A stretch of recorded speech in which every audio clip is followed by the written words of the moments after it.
kepada Khalik. Saya kalau gitu bukan berarti Allah berada di satu tempat Pak ya. Ini menunjukkan Allah maha tinggi gitu aja, secara mutlak, bukan tinggi arah. Allah maha hebat. Ini karena tubuh kita butuh isyarat ya. Jadi orang-orang yang hasad ini, masalah dia sebenarnya adalah kepada Allah, kepada makhluk itu adalah turunannya. Karena dia terhijab, terhalang memandang Allah, tidak memahami Allah, maka dia berprasangka kepada makhluk, pada hakikatnya sedang menyalahkan Allah Subhanahu wa ta'ala. Ada penelitian, ada dua tuh obatnya. Yang pertama di kolbu, banyak-banyak zikir. Maka cari ahli zikir kolbu, nanti diajarin Pak cara zikir di kolbu. Jangan cuma zikir di lisan doang. Ya, Sayyidina Hasan Al-Basri mengatakan, saya suka zikir dengan tangan, zikir dengan lisan, dan dengan kolbu saya. Berarti ada zikir kolbu. Nah itu ditalkinkan dari ahli kolbu. Talkin itu dibimbing. Talkin bukan hanya untuk orang yang sakarat atau udah mati. Orang yang mau mati lebih butuh. Karena kita yang butuh Pak. Masalah orang iri nggak iri kan masalah di sini. Ya.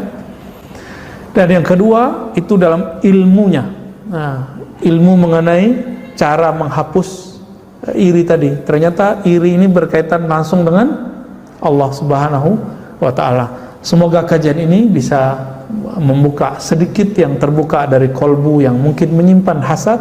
Semoga dengan kajian ini penyakit hasad di kolbu kita Allah sembuhkan. Amin ya rabbal alamin. Gimana Pak? Ada? Bapak Ibu, jika ada pertanyaan yang hadir di masjid silahkan. Ya. Assalamualaikum.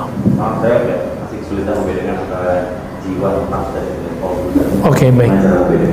Cara membedakan jiwa, nafs, ruh, kolbu gitu ya. Betul. Ini sengaja waktu di awal saya tinggalkan pembahasannya. Karena Imam Ghazali juga beliau masih muter-muter di situ. Jadi ada yang disebut dengan pertama dari fisik dulu, jasad. Ini dia. Jasad kita ini mempunyai energi, energinya mirip dengan binatang. Energi itu ada pada apa? Ada pada nafs, disebut jiwa. Bahasa Indonesianya jiwa. Disebut sukma, disebut juga diri. Tapi diri ini diri bagian luar itu dia. Ya. Nah, badan kaitannya dengan jiwa tadi. Ya. Lalu kita punya sisi lain, akal. Nah, ini masih di luar semua nih. Jadi sisi manusia yang di luar itu ada badan dan nafsnya, jiwanya, lalu ada akalnya. Nah, ini bagian terluar manusia. Jadi kita ini bukan satu sisi, Bapak, ya.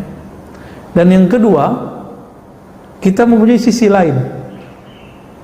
Apa sisi lain dari kita? Sisi batin. Tadi zahir.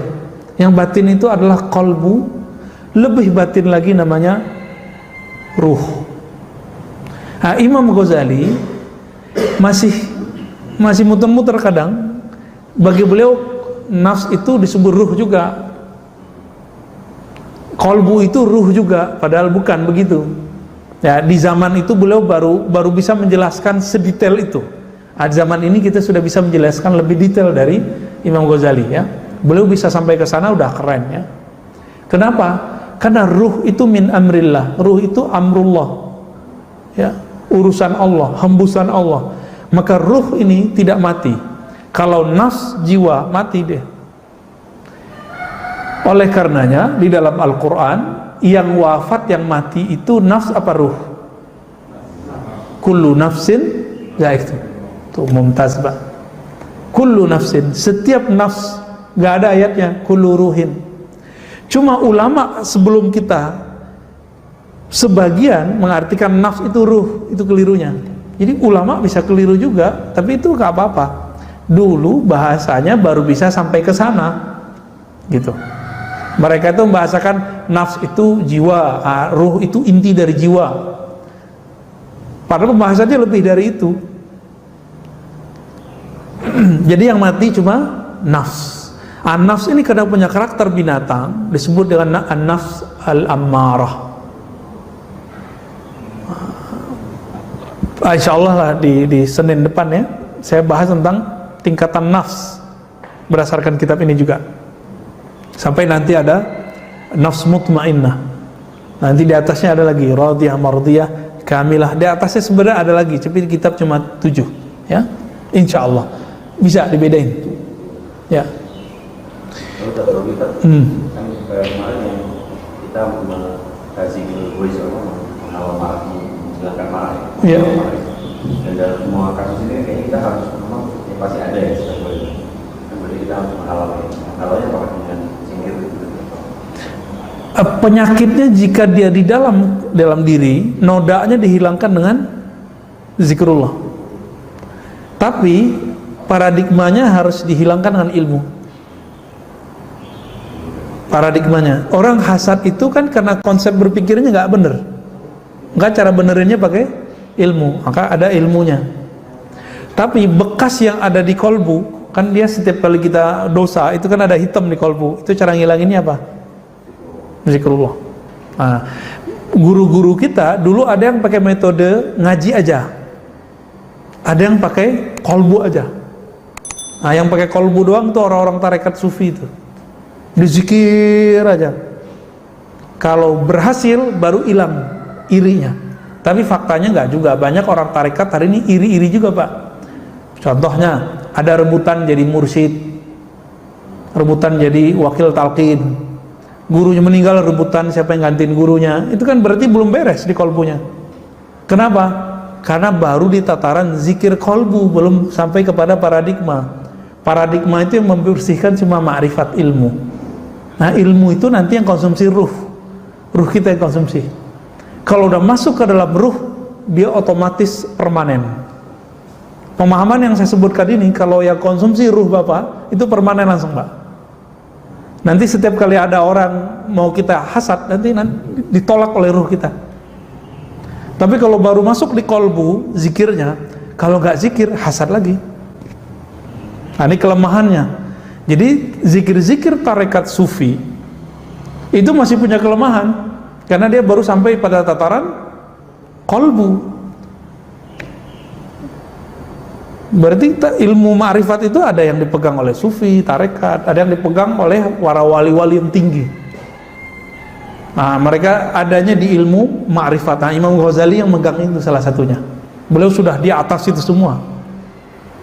Maka beliau pangkat kewaliannya kan sudah sampai kutub namanya. Kutub ini sudah poros di zaman itu, ya. Nah, Imam Ghazali ini kalau ada persoalan kolbu, dia sudah bisa ngobatinnya baik dengan cara ma'rifat atau dengan cara zikrullah. Nah, zikrullah itu dia sebutkan di dalam kitab Kimya Sa'adah. Dalam kitab Ihya Ulumuddin disebutkan dua-duanya. Zikirnya, tapi tidak terlalu detail, yang paling banyak ilmunya. Maka beliau mengasih judul Ihya Ulumuddin, menghidupkan ilmu-ilmu agama. Tapi orang terjebak dengan kulit-kulitnya. Yang dilihat hadisnya kok ada yang dhaif, gagal faham. Padahal maksud Imam Ghazali bukan itu.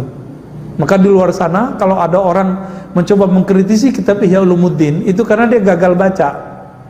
Tujuan Imam Ghazali kan bukan untuk menampilkan ini hadis dhaif tidak dhaif. Itu ke ahli hadis. Imam Ghazali ngomong kolbu, maka kalau mau kritisi Imam Ghazali, kritisi konsep kolbunya. Mau dikritisi tentang hadisnya, nggak nyambung, ya. Nah, ini di luar nih kita lihat banyak yang gagal faham, gagal fokus. Ya, ini zaman banyak gagal faham, Pak. Semoga kita dijaga oleh Allah SWT. Cukup ya? Ada yang mau dibacain? Ada yang diajarin zikir pembersih kolbu? Kalau ada ahli zikir di kampung yang nonton, ahli zikir bersanad ya, silakan belajar ke beliau. Gitu aja ya. Jadi nggak mesti ke kita. Dan saya tidak mengizinkan ngambil zikir lewat YouTube, lewat Facebook. Bagi saya itu haram. Karena nanti dia nggak bisa bedain pengalaman ruhani dengan halu. Ntar kalau datang ke dokter kan jadi bingung. Kamu mendengarkan suara-suara nggak? Dia bingung tuh suara-suara apa itu. Kalau dia ahli zikir bersanad, dia bisa bedain. Ini namanya mukasyafat, penyingkapan kolbu. Ini namanya halu, ya, halusinasi. Itu beda, Pak. Nah, dan kita sudah ketemu beberapa orang yang berzikir lewat YouTube. Kan di YouTube banyak ijazah-ijazah nggak jelas sumbernya dari mana. Sekarang udah separuh-separuh gila. Ya, ada teman kita di Makassar kemarin ngabarin, dia ngambil ijazah-ijazah umum yang ada di YouTube. Gila Pak sekarang. Ya, tetangga saya juga tetangga teman kita yang ikut ngaji di Ribat juga cerita begitu.